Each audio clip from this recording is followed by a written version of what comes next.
देखिए, आज कल के वीडियो में जहाँ पे हमने समाप्त किया था वहीं से आज हम स्टार्ट कर रहे हैं। तो हमने बताया था ठोस का वर्गीकरण चल रहा था, पहला पार्ट हो गया है और दूसरे पार्ट का जो दूसरा भाग है मैंने बताया था घटक के इकाइयों के आधार पर ठोस का वर्गीकरण, या उसे कहते हैं अंतःकणीय बल के आधार पर, जो अविकर्ण होते हैं आंतरिक, उसके आधार पर ठोस का वर्गीकरण। तो हम देखते हैं, यहां हम लिख सकते हैं इसके बाद, यहां लिख सकते हैं कि इकाइयों के आधार पर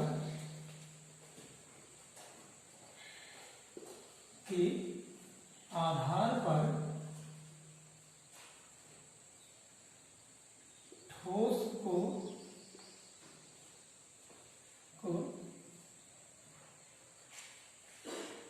चार भागों में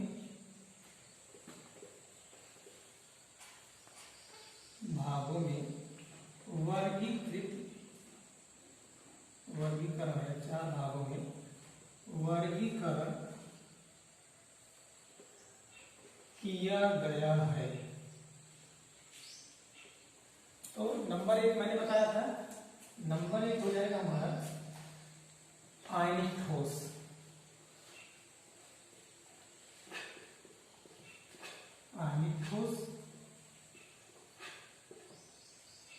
नंबर दो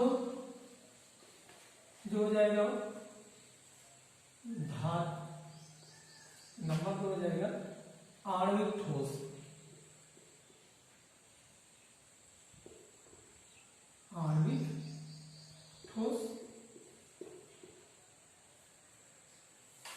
नंबर तीन जो है वो हमारा हो जाएगा धात्विक ठोस।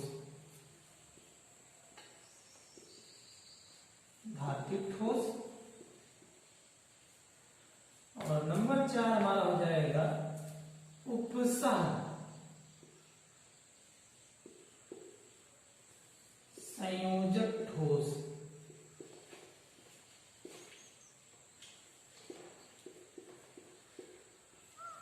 ठीक, अब इसके आगे जो है ये आयनिक ठोस हो गया, आणविक ठोस हो गया, धात्विक ठोस हो गया और उपसहन संयोजक ठोस हो गया। ये चार पार्ट्स हैं, इसके आधार पर ठोस का वर्गीकृत किया गया है।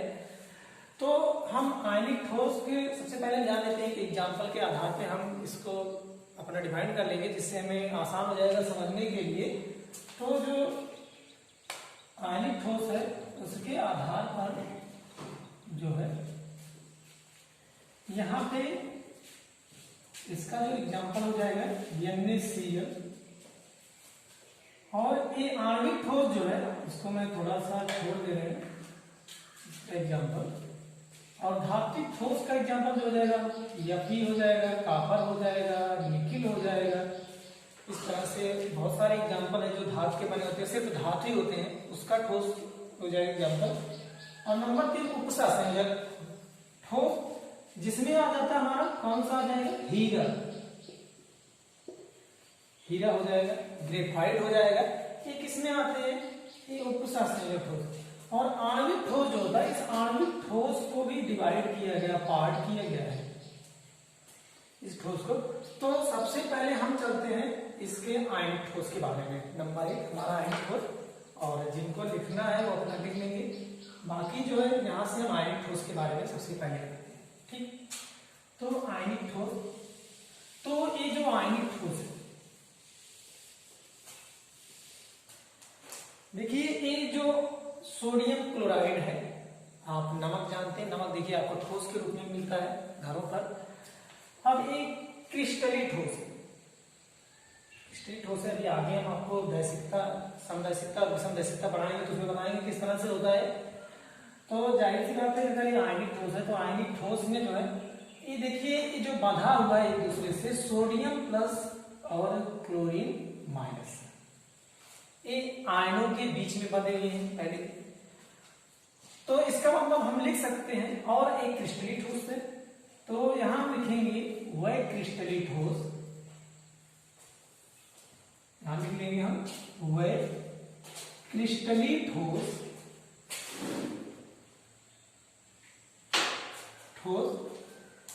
जिनके अवयवी कण, जिनके अवयवी कण, अवयवी कण विपरीत आवेशों से क्या होते हैं, बंधे होते हैं। किसमें, अवयवी कण विपरीत आवेशों से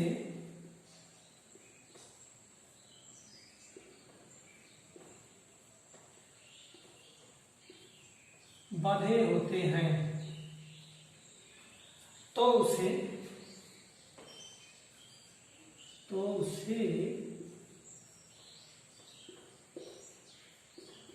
क्रिस्टली ठोस कहते हैं, क्रिस्टली ठोस कहते हैं।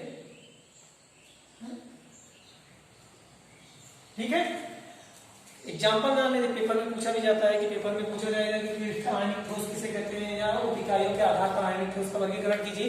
तो इसके आधार पर जो है यहाँ पे हम कर सकते हैं। तो इकाइयों के आधार पर करेंगे तो इसमें जो हमारा पार्ट्स है, आणविक ठोस, उसके बाद फिर क्या कहते हैं उपसंयोजक ठोस, इन सब के बारे में हम लिखेंगे जो है।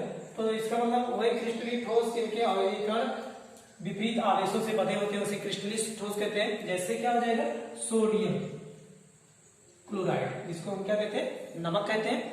और इसके बाद हमारा क्या हो जाएगा, NaNO3 सोडियम नाइट्रेट। ये क्या है, ये हमारे आयनिक ठोस है। नेक्स्ट हमारा क्या होता है, आणविक ठोस।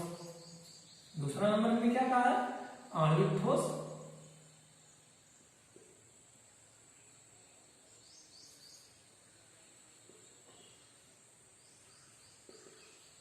आणविक ठोस जिसे इंग्लिश में क्या कहते हैं, मॉलिक्यूलर सॉलिड। ठीक, मॉलिक्यूलर सॉलिड हो जाएगा। तो इसके आधार पे हम जानेंगे आणविक ठोस किसे कहते हैं। तो ये आणविक ठोस जो होता है वो हमारा कितने पार्ट्स में बटा हुआ है, ये जानेंगे हम। पार्ट्स समझ लेंगे, इसके पार्ट्स कौन कौन से हैं। तो नंबर 1 हमारा हो जाएगा ध्रुवीय ठोस। कौन सा हो जाएगा, ध्रुवीय ठोस, ध्रुवीय आणविक ठोस, आणविक ठोस। नंबर 2 हमारा हो जाएगा वो अध्रुवीय,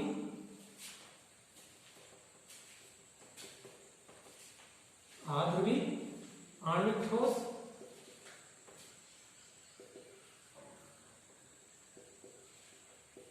नंबर 3 जो हो जाएगा हमारा, नंबर 3 जो है वो हमारा क्या है, हाइड्रोजन या हाइड्रोजनी आणविक ठोस। नाम कर सकते हैं क्या, हाइड्रोजनी, हाइड्रोजनी आणविक ठोस।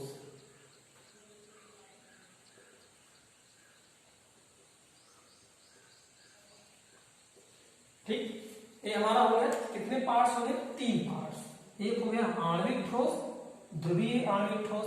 नंबर 2 हो गया अध्रुवीय आणविक ठोस। नंबर 3 हाइड्रोजनी आणविक ठोस। तो सबसे पहले हम जानते हैं आणविक ठोस, आणविक में होता अणु। तो जो ठोस, वह ठोस जो जिनके अणु एक या एक से अधिक अवयवी कण, मैंने आपको बताया था जो अणु अवयवी कण के बारे में बताया था। तो एक या एक से अधिक आणविक ठोस जब आपस में वंडरवाल बल से बंधे होते हैं तो उसे हम क्या कहते हैं, आणविक ठोस कहते हैं। तो यहां हम लिख सकते हैं वह ठोस, वह ठोस जिसके अणु, जिसके अणु, ठीक, वंडरवाल, इससे वंडरवाल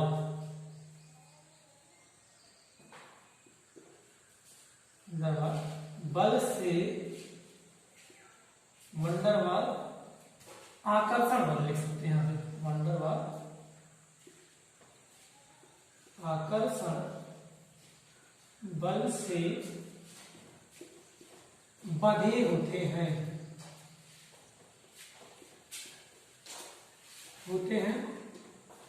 उसे हम कौन सा ठोस कहेंगे?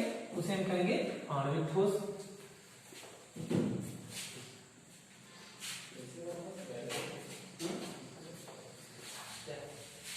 ठीक, अब हमारा क्या हो गया? वंडर वाल, वह ठोस जिसके अणु वंडर वाल आकर्षण बल से बंधे होते हैं, उसे हम क्या कहते हैं?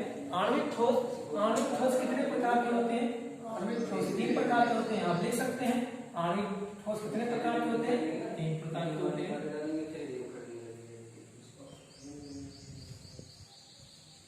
आणविक ठोस 3 प्रकार के होते हैं।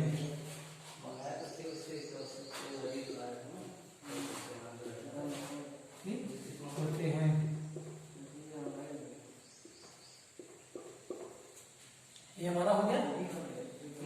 अब हम चलते हैं ध्रुवीय ठोस, जिसको हम लिख सकते हैं क्रम लिख सकते हैं। कौन कौन क्या क्या लिख सकते हैं? लिख सकते हैं कि नंबर 1 ध्रुवीय आणविक ठोस, नंबर 2 अध्रुवीय आणविक ठोस, नंबर 3 हाइड्रोजनीय आणविक ठोस। इसे हम क्या कहते हैं? इसे कहते हैं polar molecular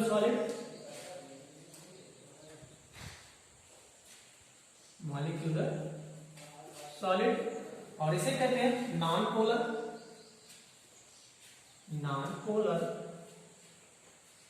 molecular solid,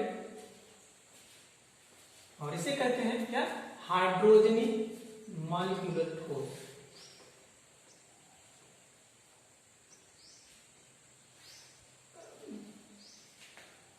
molecular solid. ठीक, ये हमारा हो गया। अब देखिए हम इसके बारे में पढ़ते हैं, किसके बारे में? ध्रुवीय आणविक ठोस, अध्रुवीय आणविक ठोस है, हाइड्रोजनीय आणविक ठोस। ठीक, आपको 11th क्लास में आणविक अवनता में पढ़ा होगा कौन कौन सा? ध्रुवीय सहसंयोजकता, अध्रुवीय सहसंयोजकता और हाइड्रोजन बंध। सेम इसी पे डिपेंड करता है। मैं आपको एग्जांपल इसका बता चुका हूं अभी स्टार्ट में, वीडियो के स्टार्ट में जब चैप्टर मैंने स्टार्ट किया था तभी मैंने इसके बारे में बता दिया था। इसका एग्जांपल क्या होता है? H2O and HF। अब इसका जो हो जाएगा अध्रुवीय, जिसमें नॉन पोलराइज नहीं होता है इसका, तो इसका मतलब यहाँ पे जो हो जाएगा, इसका एग्जांपल जो हो जाएगा वो H2Cl2 और I2, नॉन पोलराइज होगा। और इसका जो ध्रुवीय होगा वो हमारा क्या हो जाएगा? इसके लिए हम आपको बता सकते हैं, यहाँ पे SO2 और NH3, ऐसे बहुत सारे एग्जांपल्स हैं। ठीक है, तो इसी के आधार पे हम जो हमने परिभाषा आपको लिखाया वो है ठोस जिसके अणु वंडर वाल आकर्षण बल से बंधे होते हैं, उसे हम आणविक ठोस कहते हैं। आणविक ठोस कितने प्रकार के होते हैं? 3 प्रकार के होते हैं। ठीक है, अब इसी के आधार पे हम इसका भी डिफिनेशन कर लेंगे। तो अगर मुझे पता है, इसके बारे में पता है, जानकारी है, तो हम इसका एग्जांपल देखिए SO2 इसमें देखिए सल्फर और ऑक्सीजन के परमाणु में अणु है, और यहाँ पे नाइट्रोजन और हाइड्रोजन की। कैसे परमाणु है? असमान है, पता है आप लोगों को? ये सल्फर और ऑक्सीजन है, इसका मतलब ये असमान है। तो असमान होने के कारण हम इस पे हम क्या करेंगे कि इसमें ध्रुवण होगा। लिख सकते हैं कि जे वह ठोस जिसके 2 या 2 से अधिक असमान अणु द्विध्रुवीय प्रबल द्विध्रुवीय आकर्षण बल से बंधे होते हैं, तो उसे हम क्या कहते हैं? ध्रुवीय ठोस कहते हैं। सिंपल हो गया। या हम यहाँ वंडर वाल आकर्षण बल से बंधे होते हैं, ये भी कह सकते हैं। तीसरा क्या हो जाएगा? अध्रुवीय। अध्रुवीय का मतलब इसमें देखिए समान अणु है, समान अणु है H2Cl2 I2, ना कि इसकी तरह हमारा क्या है सल्फर और ऑक्सीजन से बने, नाइट्रोजन और हाइड्रोजन से बने, ऐसा नहीं है। और यहाँ पे हाँ एक चीज और हो सकता है कि आपके कंडीशन मन में उठ सकता है कि जो है ये हम पढ़े हैं कि सल्फर डाइऑक्साइड गैस है, ये हमारा एक ऑप्शन बन सकता है। लेकिन मैंने ये बता दे रहा हूँ कि किसी भी पदार्थ का एक मानक टेम्परेचर होता है, मानक ताप होता है, जिसकी अवस्था में वह गैसीय अवस्था में रहता है। जब उस ताप से कम होता है तो वही गैस द्रव में बदल जाता है, और जब उससे भी कम होता है तो वही किस में बदल जाता है, ठोस में बदल जाता है। तो पदार्थ की, कोई भी पदार्थ तीनों अवस्थाओं में पाया जाता है, बस उस पे निर्भर करता है कि उसको किस कंडीशन का तापमान मिल रहा है, टेम्परेचर मिल रहा है। तो इसलिए अगर हम SO2 लिख रहे हैं तो यहाँ पे हम क्या करेंगे, SO2 जो हो जाएगा यहाँ यस कर देंगे, और यहाँ पे S में से सॉलिड हो जाएगा। NH3 है तो यहाँ पे हम क्या कर देंगे, यस कर देंगे, और H2 है यहाँ पे हम क्या कर देंगे, यस कर देंगे। Cl2 है यहाँ पे भी यस, और I2 है यहाँ पे भी क्या कर देंगे, हम यस कर देंगे। H2O का तो मैं एग्जाम्पल आपको बता चुका हूँ, बर्फ हो जाएगा, उसके बाद आपका हो जाएगा बर्फ के साथ साथ पानी और वाष्प। तो यहाँ पे हम H2O को भी क्या करेंगे, यस कर देंगे, और यहाँ H है हाइड्रोजन फ्लोराइड का भी, इसको भी हम क्या करेंगे, यस कर देंगे। अब ये सारे क्या होंगे, सॉलिड फॉर्म में है, ये हमें जिससे ये पता चल जाए। बाकी के इसके बारे में भी परिभाषा नेक्स्ट वीडियो में हम आपको दे देंगे।